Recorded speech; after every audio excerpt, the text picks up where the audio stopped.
कि हे बहाव नदी की धारा की जिसमें सब बह जाया करते हैं, हे समय बड़ा तूफान प्रबल पर्वत झुक जाया करते हैं। जैसा कि क्या आप बात। सभी देख सकते हैं कि लॉकडाउन का समय है सर, कि है बहाव नदी की धारा की जिसमें सब बह जाया करते हैं, है समय बड़ा तूफान प्रबल हाँ पर्वत हाँ, झुक जाया करते हैं। क्या अक्सर बात। लोग समय के घेरे में चक्कर खाया करते हैं, अक्सर लोग समय के घेरे में चक्कर खाया करते हैं, लेकिन कुछ आप और उत्कर्ष परिवार जैसे होते हैं जो इतिहास बनाया करते हैं, जो क्या इतिहास बात है। बनाया करते हैं। बहुत बढ़िया, बहुत जबरदस्त बढ़िया, बहुत जबरदस्त बढ़िया। नैनिका, वाह। जबरदस्त, बहुत अच्छे। बहुत बहुत शुक्रिया सर। तो अब काव्य सम्मेलन की एकदम जबरदस्त शुरुआत कर चुकी हो नैनिका, और तुम्हारे लिए भी बड़ी जबरदस्त तालियां आ रही है और वाह वाह खूब बज रहे हैं। कवि सम्मेलन की शुरुआत करती हूँ, आप सभी का वाह, आशीर्वाद मिले मुझे। बिल्कुल। जी सर। सब सर्वप्रथम मैं गलवान घाटी में शहीद हुए उन वीर शहीदों को नमन करती हूँ वाह। और कहती हूँ कि आतंकियों की जलती हुई आग को जो अपने लहू से मिटाती है, सभी का आशीर्वाद मिले, सभी की वाहवाह मिले कि हाँ, आतंकियों की जलती हुई आग को जो अपने लहू से मिटाती है, वतन पर मर मिटने वाली वो टोली भारतीय सेना कहलाती है। क्या मैं बात। सभी से कमेंट चाहूंगी कि आप सभी एक बार जय हिंद बोल करके भारतीय सेना के प्रति अपना सम्मान प्रकट करें, अपना आभार प्रकट करें। बिल्कुल, जय हिंद। जय हिंद। जय हिंद सर। मुझे विश्वास है कि आप सभी में बहुत सारे लोगों ने अनामिका जी अंबर की शहीद की दीपावली नामक कविता सुन रखी होगी।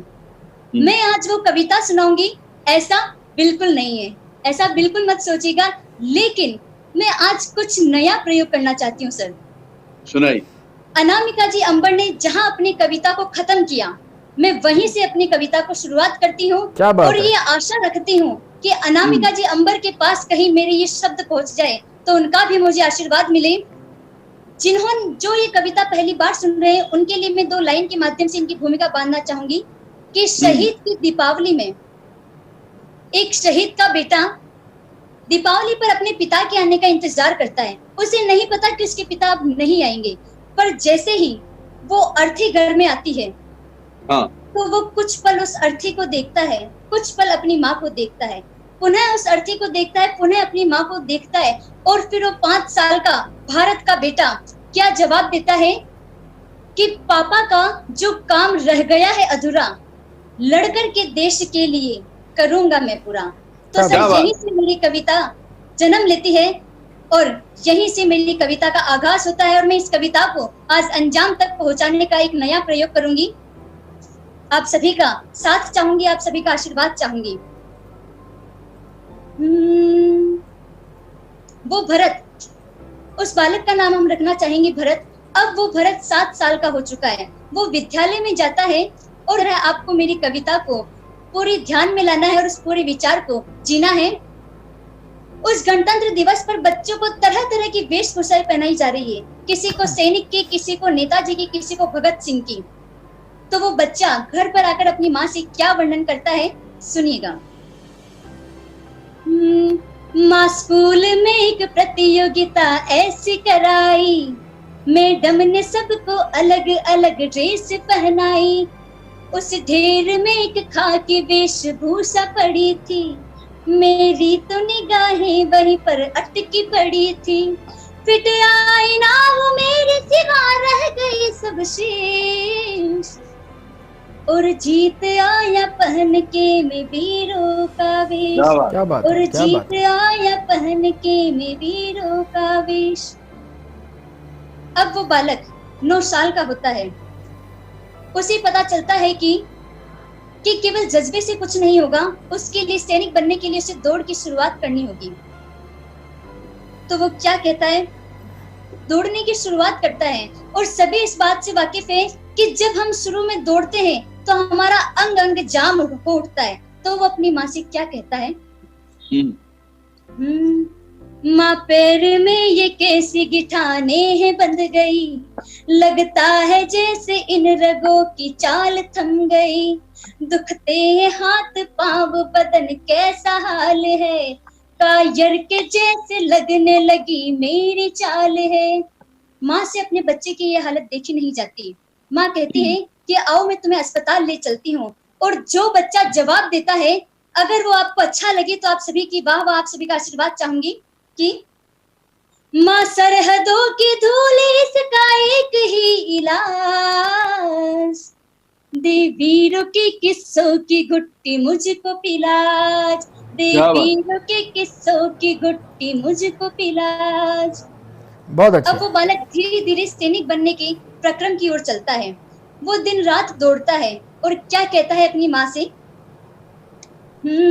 आज 9 किलोमीटर की मैंने दौड़ लगाई, घी तेल मीठा छोड़ सूखी रोटी है खाई, कसरत व्यायाम मैं तो सुबह शाम करूंगा, ना तोड़ूंगा तेरे वो सपने पूरे करूंगा, क्या माँ बात है। लड़ने को मैं जाऊंगा उन सरहदों के पार, भारत माँ का शीश अब ना झुकाऊंगा इस बार, माँ क्या बात। भारती का शीश ना झुकाऊंगा इस माँ बार। भारती का शीश न झुकाऊंगा इस बार।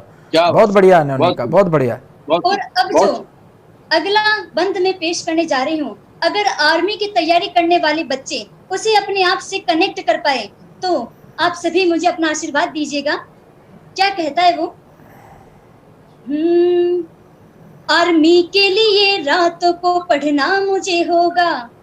निर्मल सर, आपका सहयोग चाहूंगी, आपका आशीर्वाद बिल्कुल बिल्कुल चाहूंगी। बिल्कुल। हाँ, तुम तो मतलब मुझे ऐसा लग रहा है कि ये कविता जो है खुद भारत माता जो है कविता बोल रही है। बहुत। बिल्कुल, अगला अगला छंद जो है प्रस्तुत करिए आप। यस। आर्मी की तैयारी करने वाले, सेना की तैयारी करने वाले इस बंद को जरूर रिलेट कीजिएगा। सर, जब हमारे बच्चे तैयारी करते हैं, जब वो दौड़ लगाते हैं, तो कई बार ऐसा होता है कि उनकी नाक से नक्सीर तक आने लगते हैं, लेकिन वो घर वालों को बोलते नहीं है, क्योंकि किशोरावस्था तक आते आते बच्चे कुछ अपने बातों को छुपाने लग जाते हैं कि कहीं घर वालों को परेशानी ना हो। तो वो भरत अब 16 साल का हो चुका है और अपने आप से क्या कहता है, सुनिएगा। आर्मी के लिए रातों को पढ़ना मुझे होगा, उत्कर्ष की चढ़ाइयों को चढ़ना भी होगा, आर्मी के लिए रातों को पढ़ना मुझे होगा, उत्कर्ष की चढ़ाइयों को चढ़ना भी होगा, आए खून नाकों से लेकिन मैं बोलूंगा नहीं, मम्मी को परेशानी ऐसी दूंगा और नहीं, शुक्रिया इस रक्त ने कराया वीरों का स्मरण,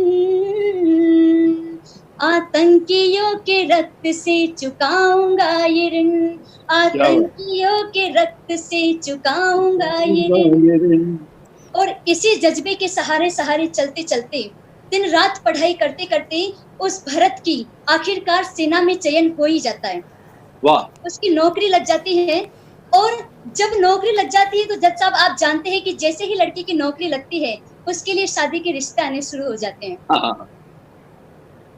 शादी के लिए रिश्ते आते हैं, एक रिश्ता बंध जाता है और उसकी शादी भी हो जाती है। अब विडंबना देखिएगा और आप सभी का साथ चाहूंगी कि जी। शादी को हुए एक दिन हुआ और दूसरे ही दिन सेना से युद्ध के लिए बुलावा आ जाता है सर। ओहो। अब वो भरत कुछ पल उस कॉल लेटर को देखता है, कुछ पल अपने नव विवाहिता वधु की ओर देखता है, पुनः उस लेटर को देखता है, पुनः उस वधु को देखता है, और वो आज की आधुनिक हाड़ी रानी अपने पति को क्या जवाब देती है, सुनिएगा। तुम जाओ सीमा पर मैं सब संभाल ही लूंगी, तुम जाओ सीमा पर मैं सब संभाल ही लूंगी, वहां जीतने के तोहफे का इंतजार करूंगी। सर, मैं मेवाड़ की धरती से हूँ। हाँ। मेवाड़ में भी मैं उस शाहपुरा की धरती से हूँ जहाँ बारहट परिवार का ताल्लुक है, जहाँ प्रताप सिंह बारहट, जोरावर सिंह बारहट, केसरी सिंह बारहट की वीर स्थली है, वीर प्रसूता, जन्म स्थली, कर्म स्थली है। और शाहपुरा की बेटी कोई कविता लिखे और उसमें बारहट परिवार का वर्णन ना करे तो ये करना एक साफ साफ बेईमानी होगी जी। मैं अपने दर्शकों से, जो भी मुझे सुन रहे हैं, उनसे पूछना चाहूंगी, उनसे कुछ राय, उनको याद दिलाना चाहूंगी कि प्रताप सिंह बारहट का बहुत ही प्रसिद्ध अंतिम वक्तव्य क्या था। यह था कि मैं अपनी माता को हंसाने के लिए भारत के 33 कोटि पुत्रों की माताओं को रुला नहीं सकता, तो ऐसी सौगात वो भरत अपनी माँ से लेता है और फिर क्या कहती हूँ, पढ़ती हूँ। तुम जाओ सीमा पर मैं सब संभाल ही लूंगी, वहां जीतने के तोहफे का इंतजार करूंगी। प्रतापी बारहट के शब्दों से ली मात से सौगात, शहादत के हेतु चल पड़ा शहीद का जाबाज। और अब आप सभी का तालियां चाहूंगी, आप सभी का आशीर्वाद चाहूंगी कि मेरी इन अंतिम पंक्तियों पर, क्योंकि अंतिम है और अंतिम बंद की ये अंतिम पंक्तियां हैं हाँ कि शहादत के हेतु चल पड़ा शहीद का जाबाज, आतंकियों को मार भरी जीत की हुकार, भारत माँ का शीर्ष गर्व से उठा दिया इस बार, भारत माँ का शीर्ष गर्व से उठा दिया इस बार, भारत माँ का शीर्ष गर्व से उठा दिया इस बार। बहुत अच्छे। कि सर सैनिक और हम में बहुत बढ़िया। केवल एक ही अंतर है, हम अपने वेतन के लिए जीते हैं और सैनिक हमारे वतन के लिए जीते हैं। तो सर केवल 4 पंक्तियों से क्या मैं बात अपना है, स्थान वेतन और ग्रहण करती वतन, हूँ। बहुत अच्छी बात कही, बहुत अच्छी बात। बहुत सुंदर। जी, कि अभी तो कली हूँ मैं अपने पिता के चमन की, अभी तो कली हूँ मैं अपने पिता के चमन की, पर एक इच्छा है मेरे मन की, महके जिस महक से सारा जहां, ऐसी महक बनूं मैं अपने वतन की, ऐसी महक बनूं मैं अपने क्या वतन की। बात। आप सभी का बहुत बढ़िया नैनी का, बहुत अच्छा, बहुत बहुत अच्छा, सुंदर। बहुत बढ़िया कार्यक्रम का, आप सभी का बहुत शानदार बहुत आगाज शुक्रिया। किया है। बड़ी जबरदस्त जो है कमेंट्स आपके लिए, वाह वाह, बहुत खूब शानदार कमेंट्स आ रहे हैं।